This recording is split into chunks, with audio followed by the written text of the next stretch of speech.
The Sydney Harbor Bridge stretches 503 meters across the water.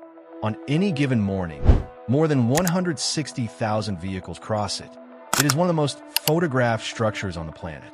But on one extraordinary morning, there is not a single car, not a single pedestrian, not a sound. Just two people standing at the center of the world's most famous arch, and a question that cost more than most people will earn in a lifetime. The setup. It begins, as most extraordinary things do, with a phone call. A tech billionaire, a man accustomed to solving problems that most people consider unsolvable, decides that a restaurant proposal is beneath him. A private beach is too ordinary. A chartered yacht, too expected. He wants something no one has ever done before. He calls his team and says 4 words: shut down the bridge. His team goes quiet. Then they get to work. What follows is 6 months of negotiation with the New South Wales government, Transport for NSW, and the Sydney Harbor Bridge Authority. Meetings, approvals, security briefings, environmental assessments, logistics plans that run to 40 pages. The price tag for all of it: government fees, road diversions, security personnel, lost toll revenue compensation, private coordinators, climbs past $3 million. For a proposal, the man, he is 38 years old. He made his fortune in artificial intelligence software, the kind of company that starts in a garage and ends up on the cover of Forbes. He has a private jet. He has properties on 3 continents. He has, by all conventional measures, everything. What he wants, he says to a friend, is one moment that cannot be bought off a menu. His girlfriend does not know any of this. She believes they are attending a private sunrise photography tour of the bridge. A gift, she thinks, because she mentioned once that she had never walked across it at dawn. She is not wrong about the sunrise. She is very wrong about the tour. The morning, at 4:47 a.m., the last authorized vehicle clears the bridge. Police close every access point. Traffic management systems redirect tens of thousands of commuters across alternate routes. The diversion adds between 12 and 22 minutes to morning journeys across the city. Hundreds of thousands of people will be inconvenienced today, and none of them will know why. Not for several weeks. A small team of florists has been on the bridge since midnight.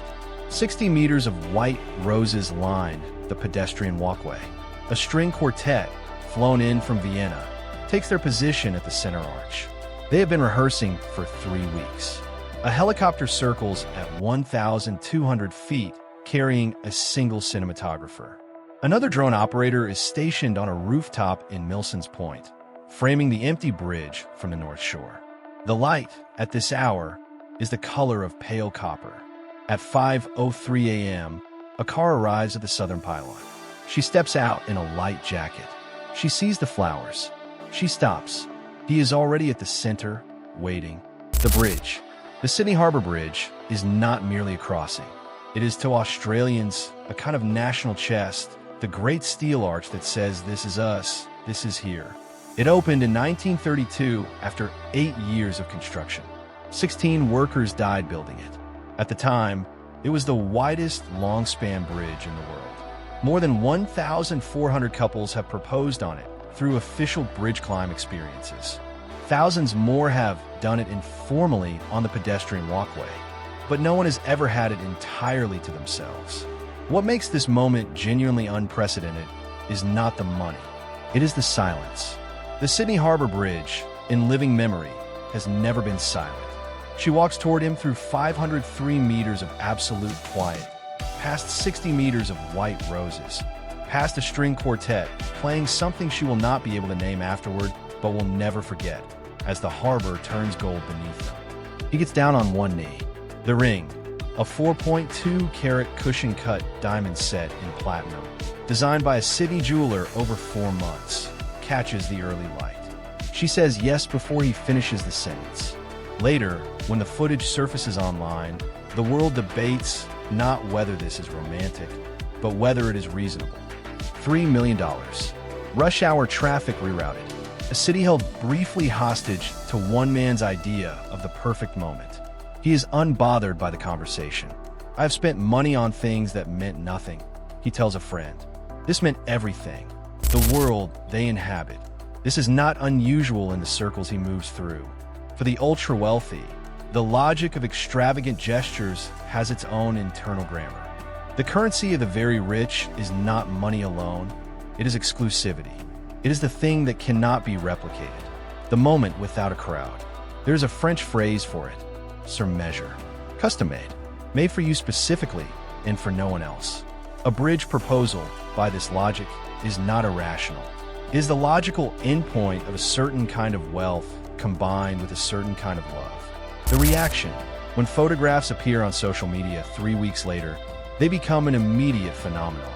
The drone footage, the bridge empty at golden hour, 2 tiny figures at its center, the harbor blazing around them, is shared millions of times. It is strikingly beautiful in the way that only genuinely unprecedented images can be. The comments divide cleanly. Half the world calls it the most romantic thing they have ever seen. The other half calls it an obscene waste of public infrastructure. He does not post about it himself. She does, once without caption, just a photograph. It gets 11 million likes in 48 hours. The numbers: $3 million in government fees and logistics.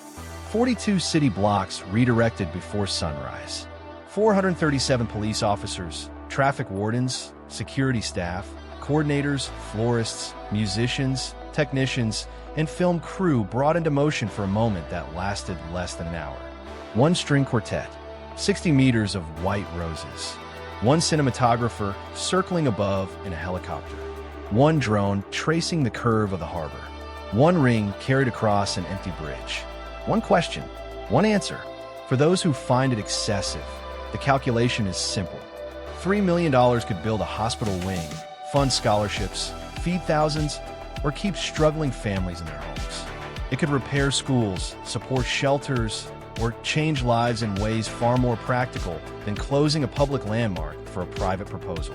For those who find it breathtaking, the calculation is just as simple. What is wealth for, if not to turn feeling into memory?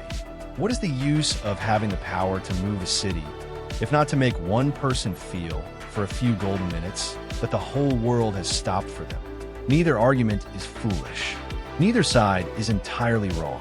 By 7:15 a.m., the bridge reopened. The barricades came down. Traffic returned. Horns, buses, office workers, cyclists, and morning noise filled the space again. By noon, Sydney looked exactly as it had the day before.